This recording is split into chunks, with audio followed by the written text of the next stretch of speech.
Coucou les scorpions, j'espère que vous allez tous très bien. On est dans votre mois, donc bonne fête à tous les scorpions, filles ou garçons qui m'écoutent aujourd'hui.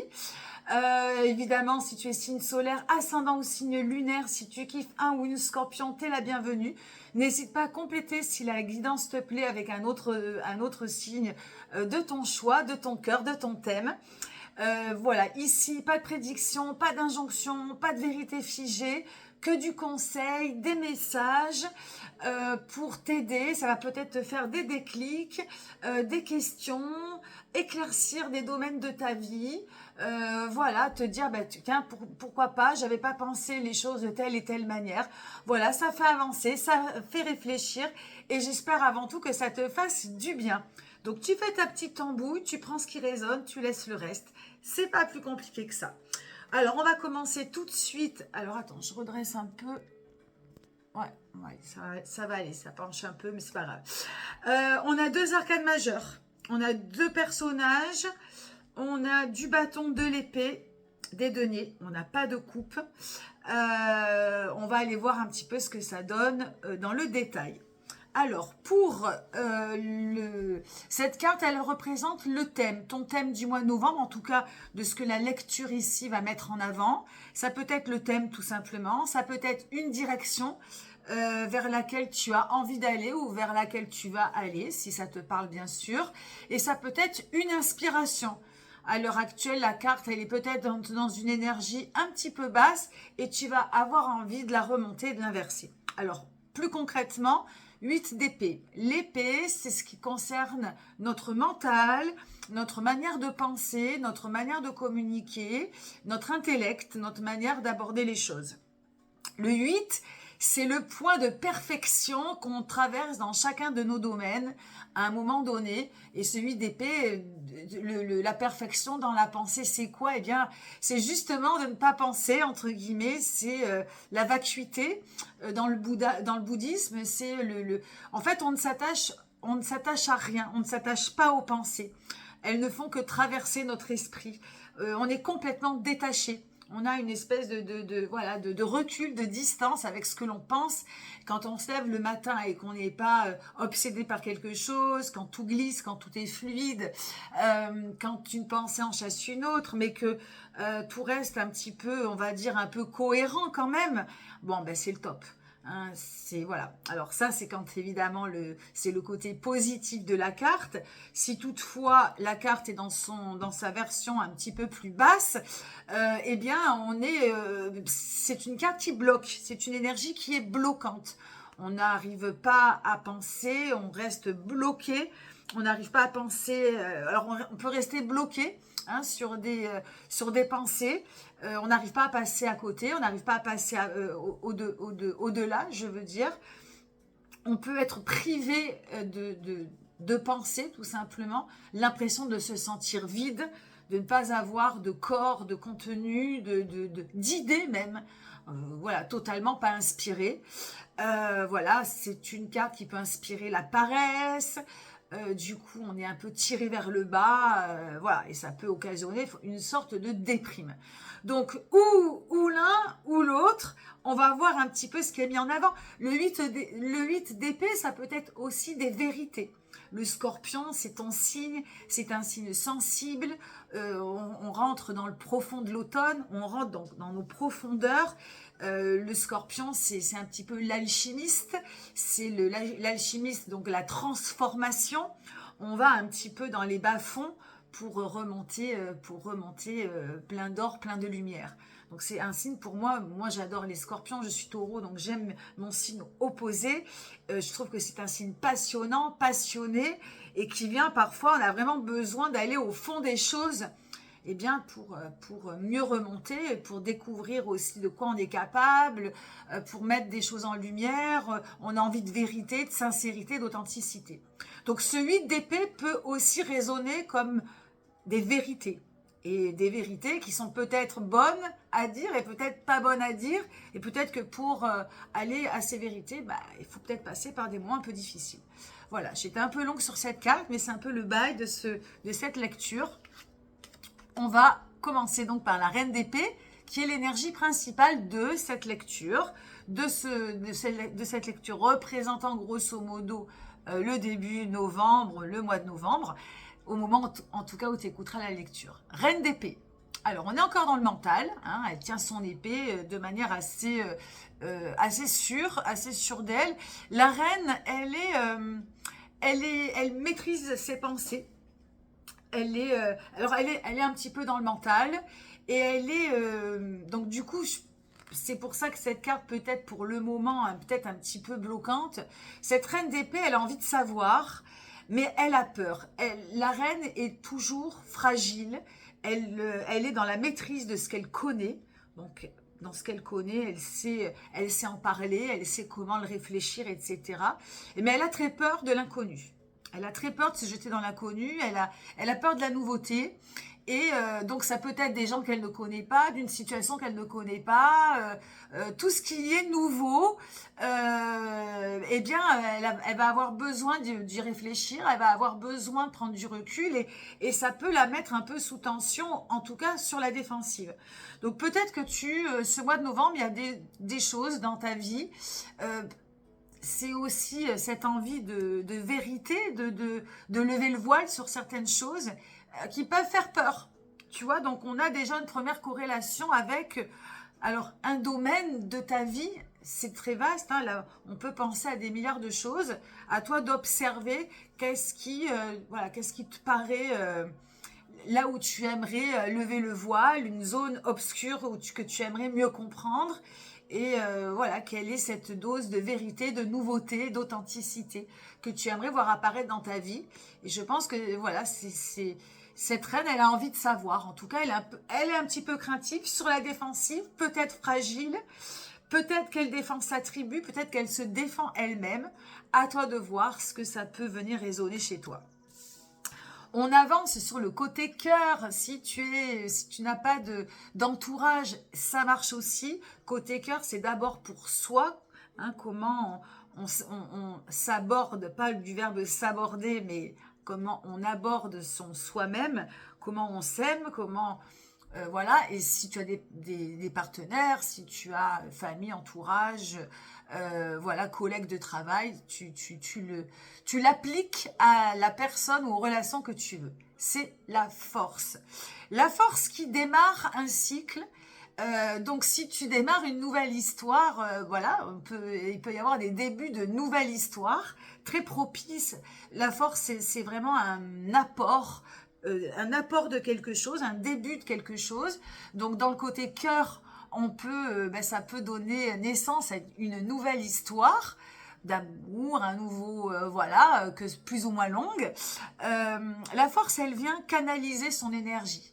C'est une énergie un petit peu donc instinctive, peut-être même sexuelle, puisqu'on est quand même dans un côté relationnel cœur, on peut parler de ça, mais en mode énergie, hein, après tu l'adaptes comme tu le veux, mais la force elle vient, toi ce personnage vient canaliser son animal sauvage intérieur, son animalité, alors ça peut être sa colère, ça peut être des choses qui sont un petit peu violentes à l'intérieur de soi, donc toujours à adapter avec des relations, hein, il peut y avoir peut-être des relations conflictuelles qui vont te demander de te dominer, de faire attention, de canaliser cette colère, ces impressions d'être un petit peu négative, agressive ou d'en vouloir à ton partenaire par exemple. Donc voilà, ça peut te demander beaucoup de force tranquille, de force intérieure pour canaliser et pour peut-être donner naissance à de nouveaux dialogues. Donc ça, c'est si tu as déjà des partenaires, des amis ou une relation familiale ou peut-être avec toi-même.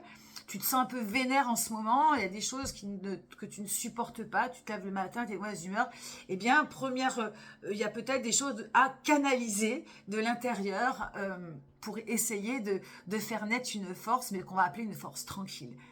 La force, c'est la force tranquille. Donc, ça peut être aussi du refoulement, une belle énergie à développer aussi au niveau un peu plus physique, pas mal de refoulement.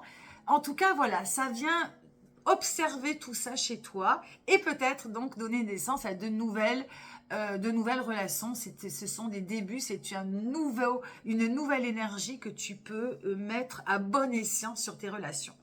Donc, je vais avancer un petit peu parce que je commence à dépasser le timing. Sur le côté taf, si tu n'as pas de taf, ça marche aussi. On peut parler à ce moment-là d'activité, de projet. On a le diable qui est assez scorpionique. Le diable, c'est notre petit, donc c'est un personnage assez rigolo dans le tarot, qui parle évidemment de dépendance, hein, d'où les deux... alors, attends 2 secondes. Voilà, ça fait une interruption.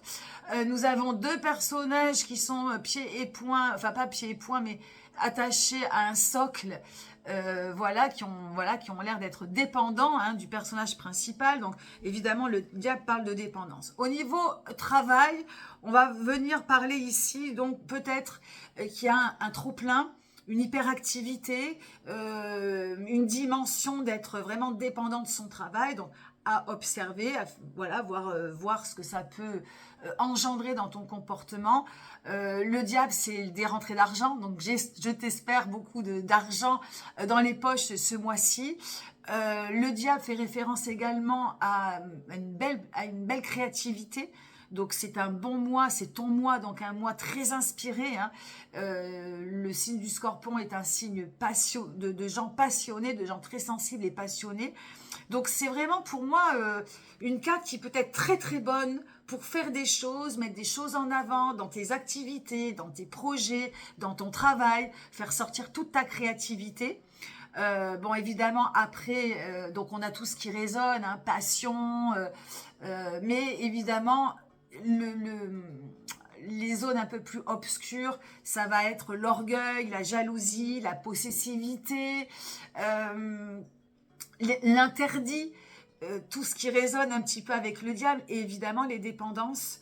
Donc voilà, c'est à toi de voir qu'est-ce qui te tient pied et poings liés à quelque chose dans ton travail, qu'est-ce qui te brûle, qu'est-ce qui te ferait mal à ce moment-là dans le travail ou dans tes activités. Bon, les activités, c'est fait pour faire briller et non pas pour brûler. Mais à toi de voir un petit peu, en tout cas, c'est un temps fort. Ça peut être un temps fort, soit pour te propulser, pour faire rentrer des choses, et également, voilà, laisser vraiment ta créativité parler. Ou au contraire, il y a des choses ici qui te blessent, qui te font mal, qui te dominent. Et à ce moment-là, c'est bien de mettre le doigt dessus. Est-ce que j'ai tout dit? Voilà, il y a des choses à dépasser, hein, dans le diable, des choses à dépasser, peut-être des tentations aussi, des choses que tu as envie de faire, des nouvelles choses à voir. Ou à ne pas te laisser tenter par certaines choses, voilà, hein, il y a du bon et du mauvais, à toi de, encore une fois, faire ta petite tambouille, comme je dis souvent. Côté santé, on a la 2 de bâton. Alors la 2 de bâton, on est dans l'instinctivité, la vitalité. Le 2, on débute ce domaine. Alors je dirais que c'est pas ouf, où on est dans quelque chose d'assez fougueux. Alors, on va le prendre d'un côté d'abord un peu positif. Le 2 de bâton, c'est de la fougue. C'est un premier élan. Donc qui est toujours assez dynamique, on va dire. Mais cette carte, elle a besoin d'être canalisée.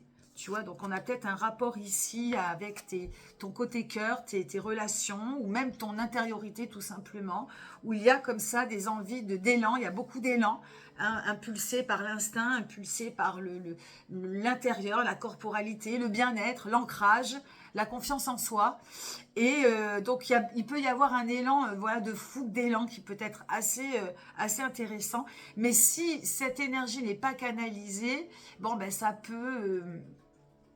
voilà, ça peut fatiguer, ça peut ne pas être constructif, ça peut être aussi beaucoup de refoulement. Et donc impacter dans le psychologique et le physique.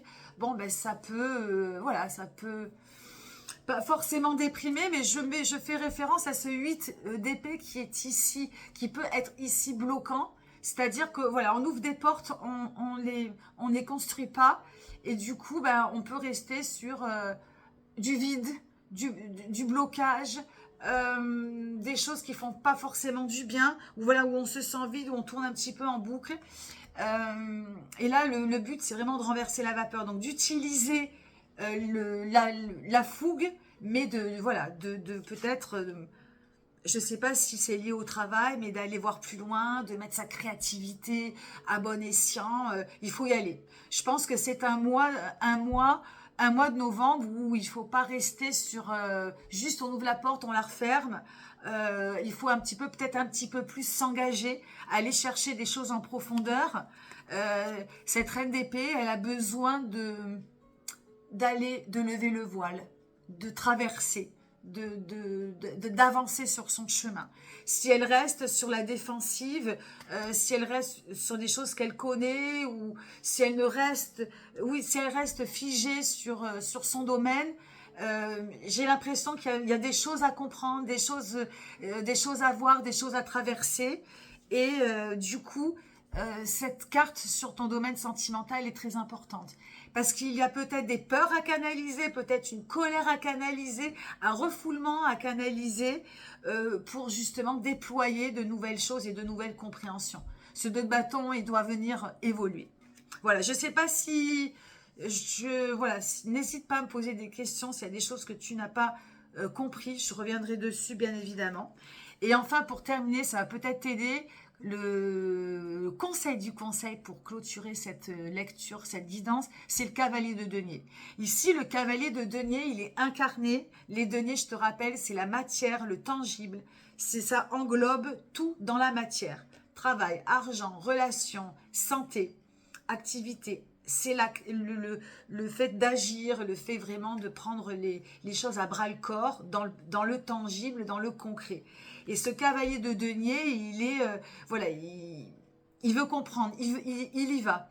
Donc le conseil du conseil, c'est vraiment de prendre de prendre toute ta santé, tous ces domaines, toute ta vie, voilà, d'aller au concret, d'aller concrétiser, et puis tu vois, c'est ce que je te disais, de traverser, d'y aller, d'avancer. Ce cavalier de denier, il veut être dans la matière, il veut prendre soin de lui, il veut comprendre, mais il veut du concret. Et tout ça, et le cavalier, c'est le dernier maillon, le dernier domaine, la dernière étape dans la matière pour concrétiser les choses. Hein, il est vraiment en transition, voilà, il est sûr de lui et il y va. Donc voilà, ce que je te conseille, mon ami Scorpion, c'est d'y aller, de ne pas avoir peur, voilà, de crever des abcès, évidemment de le faire en toute canalisation, hein. Mais je crois que voilà, la lecture est plutôt claire. J'espère qu'elle t'aura plu.